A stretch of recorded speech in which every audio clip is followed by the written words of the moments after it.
Queen Elizabeth के अंतिम संस्कार में 1000 करोड़ खर्च।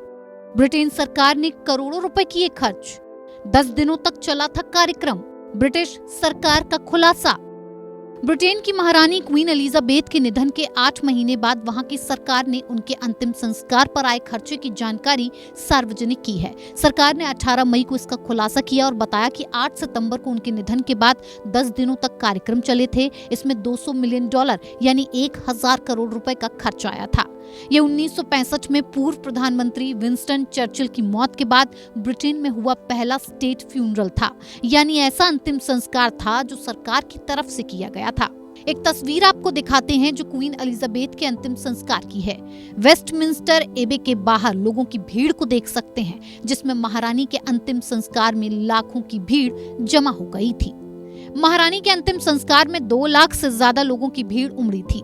लोग 24 घंटे वेस्टमिंस्टर एबे चर्च के बाहर लाइन लगाकर खड़े थे। ऐसे में सरकार कार्यक्रम में कोई गड़बड़ी नहीं होने देना चाहती थी। इसके लिए सुरक्षा के पुख्ता इंतजाम किए गए। सरकार ने अलग अलग विभागों के खर्च बताए हैं। गृह मंत्रालय को 756 करोड़, कल्चरल मिनिस्ट्री को 589 करोड़, ट्रांसपोर्ट मिनिस्ट्री को 26 करोड़, फॉरेन ऑफिस को 21 करोड़ और रक्षा मंत्रालय को 29 करोड़ रुपए का खर्च उठाना पड़ा था।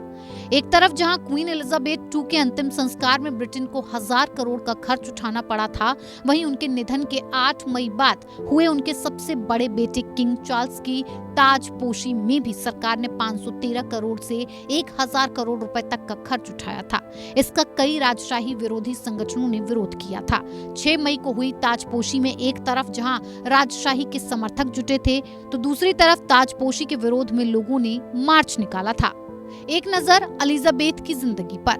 पिता की मौत के बाद एलिजाबेथ II ने संभाली थी सत्ता और ब्रिटेन की महारानी एलिजाबेथ II का 8 सितंबर को निधन हो गया था। उन्होंने 6 फरवरी 1952 को पिता किंग जॉर्ज की मौत के बाद ब्रिटेन का शासन संभाला। तब उनकी उम्र सिर्फ महज 25 साल थी। तब से 70 साल तक उन्होंने शासन किया। क्वीन ने निधन से 2 दिन पहले ही ब्रिटेन की 15वीं PM लिज ट्रस को शपथ दिलाई थी। एलिजाबेथ II ब्रिटेन के इतिहास में सबसे लंबे समय तक शासन करने वाली पहली महिला सम्राट थी।